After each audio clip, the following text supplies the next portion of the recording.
तो एपिसोड 8 की स्टार्टिंग होते और हम देखते कि साकुरा, नीरे और सुओ साथ में बैठकर सुबाकी के साथ खाना खा रहे होते हैं। और ये जो खाना था सुबाकी ने दरअसल साकुरा और उसके दोस्तों को एक ट्रीट के तौर पे खाने के लिए दिया था। इसके बाद तभी सुबाकी साकुरा और उसके दोस्तों का शुक्रिया बोलने लगती है। जो ईटो अंकल काफी समय से परेशान रहते थे वो काफी ज्यादा खुश रहने लगे हैं और काफी बढ़िया बढ़िया कपड़े पहनकर बाहर घूमने के लिए भी जाने लगे हैं। और इन सभी चीजों के लिए वो साकुरा और उसके दोस्तों का काफी ज्यादा धन्यवाद करने लगती है। और तभी नीर और बाकी सभी बोलते कि सच बताओ तो हमें भी उन अंकल से मिलकर काफी ज्यादा अच्छा लगा। और ये सुनकर जो सुबाकी होता है काफी ज्यादा खुश हो जाता है और ये सुनकर वो काफी ज्यादा एक्साइटेड हो जाते हैं। जिसके बाद वो बोलते हैं कि यहाँ पे जितनी भी चीजें खाने के लिए वो जल्दी से साकुरा और उसके दोस्तों के लिए यहाँ खाने के लिए लेकर आ जाओ। ऐसे ही वो लोग यहाँ पे काफी देर तक बातें करते रहते। यहाँ पे दो सुबाकी के भाई भी होते हैं जो कि एकदम नॉर्मल होते, मतलब कि वो सुबाकी की तरह लड़कियों वाले कपड़े नहीं पहनते हैं। तभी हम देखते हैं कि उनके पास वही सुजुका का बॉडीगार्ड आ जाता है जो कि उसी वार में एक वेटर का काम करता है। और जिसके बाद हम देखते हैं कि सुजुका भी स्टेज पे आ जाती है जो कि गाना गाने लगती है। दोस्तों मैं उस गाने को आपको इस वीडियो में नहीं सुना सकता हूँ। और जब सुजुका स्टेज पे गाना गाती है तो उसका गाना इतना ज्यादा प्यारा होता है जिसे देखकर सभी लोग एकदम हैरान हो जाते हैं। और जो वहाँ पे लोग होते हैं वो तो सुजुका की मीठी आवाज सुनकर जोर जोर से चिल्लाने भी लगते हैं। और जिसके बाद सुजुका अपना सिंगिंग परफॉर्म करने के बाद सुबाकी के पास आ जाती है और सुबाकी को देखकर वो काफी ज्यादा खुश हो जाती है। तभी सुबाकी सुजुका के हाथ में काफी सारी बैंडेज देखती है और उससे पूछते कि तुम्हारे हाथों में क्या हुआ। जिसके बाद सुजुका बोलती अरे कुछ परेशानी की बात नहीं है, दरअसल मैं थोड़ी सी स्लिप हो गई थी जिस कारण मेरे हाथों और पैरों में चोट लग गई है। और तभी कांजी साकुरा और उसकी पलटन को धन्यवाद करने लगता है क्योंकि उसने उनसे प्रॉमिस लिया था जो भी कुछ सुजुका के साथ हुआ था उन सारी चीजों को सुबाकी को ना बताएं।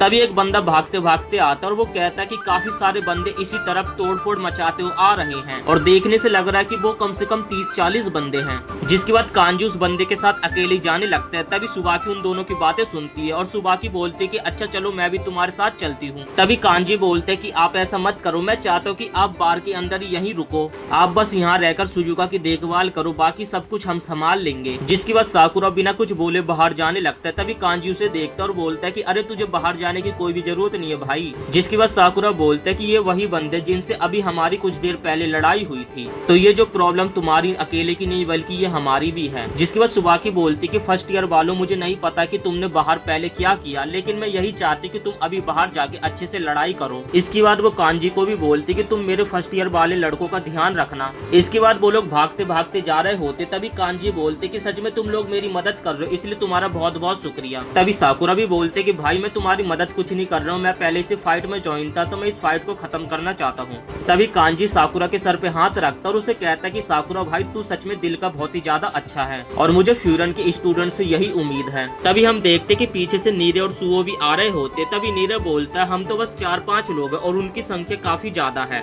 तभी कांजी भी बोलते कि भाई तू बिल्कुल भी फिक्र मत कर, रोको वालों की संख्या काफी ज्यादा कम है लेकिन वो एकदम स्ट्रॉन्ग है। इसके बाद हमें फाइट का सीन दिखाया जाता है जहाँ पे कांजी के जो बंदे होते हैं वो लोग उन गुंडों से लड़ाई कर रहे होते हैं और सच में रोको वालों की संख्या काफी ज्यादा कम होती है लेकिन वो उन सभी गुंडों को बराबर की टक्कर दे। तभी कांजी भी बोलने लगता है कि मुझे पता है कि फ्यूरन के मुकाबले हमारे पास काफी ज्यादा कम बंदे हैं लेकिन उसके बावजूद भी ये सभी लोग काफी ज्यादा कमाल के हैं। तभी वो गुंडे देख लेते हैं कि कांजी अपने साथ कुछ लड़कों को लेकर आया है। जिसके बाद वो गुंडों का एक बंदा होता है वो बोलता है कि मुझे तो लगा था कि तुम बहुत सारे बंदों को लेकर आओगे लेकिन तुम तो 4-5 बंदों को लेकर आए, तुम्हें क्या लगता है कि तुम ऐसे ही हमसे जीत जाओगे। और तभी वो लड़के डेविल इस्माइल हंसते हुए कहते हैं कि मुझे नहीं लगता कि तुम सभी लोग यहाँ से जिंदा बच के जा पाओगे। और तभी अपोनेंट बंदे बोलने लगते हैं कि चुपचाप हमें सुजुका दे दो वरना तुम लोग बिल्कुल भी बच नहीं पाओगे। और तभी हम देखते कि कांजी भागते भागते जाता और एक बंदे के पेट पे एक जोरदार लात मारता है और इसी के साथ वो 2-3 बंदों को भी लात घूसे मारकर नीचे पटक देता है। और जिसके बाद ये कांजी के साथ का बंदा बोलने लगता है कि हमारा कांजी ऐसा ही है।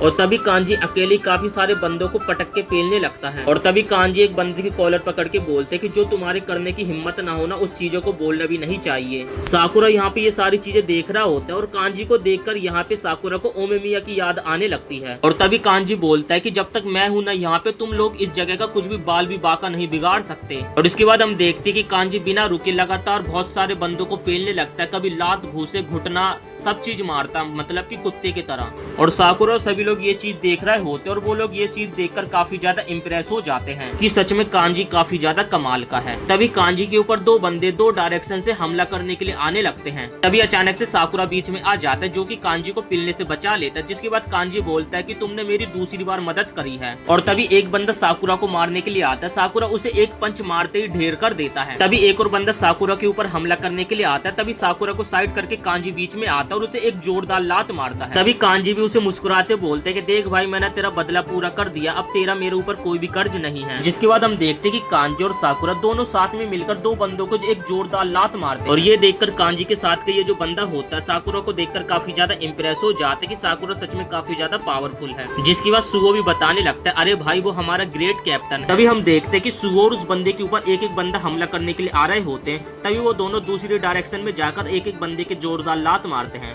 तभी अकीहिरो सुगो की तारीफ करने लगता है। जिसके बाद सुगो बोलते हैं, अरे भाई इस चीज का भी समय नहीं है। जिसके बाद अकीहिरो बोलता है कि देखा जाए तो फ्यूरन के बंदे काफी ज्यादा स्ट्रॉन्ग है, लेकिन वो नीरे की तरफ देखकर बोलता है कि वो एकदम ठीक तो है ना। तभी सुगो बोलते हैं कि हाँ वो एकदम ठीक है, अभी वो थोड़ा डरता है लेकिन वो आगे जाके काफी ज्यादा स्ट्रॉन्ग बनेगा। तभी यहाँ पे नीरे सोच रहा होता है कि अब मुझे क्या करना चाहिए। तभी सुगो उसके पास आता है और उसे बोलते है कि तुम्हें पता है ना मैंने तुम्हें क्या बोला था। जिसके बाद नीरे बोलते कि हाँ मुझे पता है, तुमने कहा था कि इसी जगह पे खड़ा रहना, यहाँ से भागना नहीं है। तभी नीरे बोलने लगता है कि मुझे माफ कर देना, मैं यहाँ पे तुम लोगों की मदद नहीं कर पा रहा हूँ यहाँ पे, क्योंकि इतने सारे लोग हैं जिससे मेरी यहाँ पे जो टेक्निक तुमने सिखाई थी वो काम भी नहीं आने वाली है। तभी सुगो बोलने लगता है कि तुम्हें फिक्र करने की कोई भी जरूरत नहीं है, हम यहाँ पे सब कुछ संभाल लेंगे। इसके बाद तभी हम देखते हैं कि वहाँ पे एक अननोन बंदा आ जाता है, जो कि अपने साथ काफी सारे बंदों को लेकर आया था। और वो बंदा कहते कि मैं यहाँ पे जो चीज लेने के लिए आया हूँ वो चीज मुझे चुपचाप से दे दो, जिसके बाद मैं यहाँ से चला जाऊंगा। और यहाँ पे रोको इचिजा के बंदे भी काफी ज्यादा डर गए थे इतने सारे लोगों को देखकर। तभी सुजुकी बोलने लगता है कि अच्छा तुम लोग हो वो जिन्होंने हमारा अभी तक रास्ता रोक कर रखा था। तुम लोगों की संख्या बहुत ही कम है, लेकिन इसके बावजूद भी तुम लोगों ने अभी तक हमारा रास्ता रोक कर रखा, और मुझे लगता है कि तुम लोगों की तरह हम भी उस सूट को पहन ले तो क्या पता हम लोग भी पावरफुल बन जाए। तभी बाकी बंदे हंसते हुए बोलते कि हाँ तुमने सही बोला, हमें उन लोगों की सूट भी ले लेने चाहिए। तभी कांजी बोलते, अरे अभी तो हमने तुम्हारे कुछ बंदों को पीटा था, तुम लोग इतने ज्यादा घबरा गए जो कि तुम इतने सारे लोग आ गए यहाँ पर। तभी ये बोलते कि अरे भाई वो हमारे बंदे नहीं थे, वो लोग कुछ कर नहीं पाए तो हमें तो यहाँ पे आना ही था। जिसके बाद वो बंदा बताते कि हमारे ग्रुप का नाम ग्रेवल है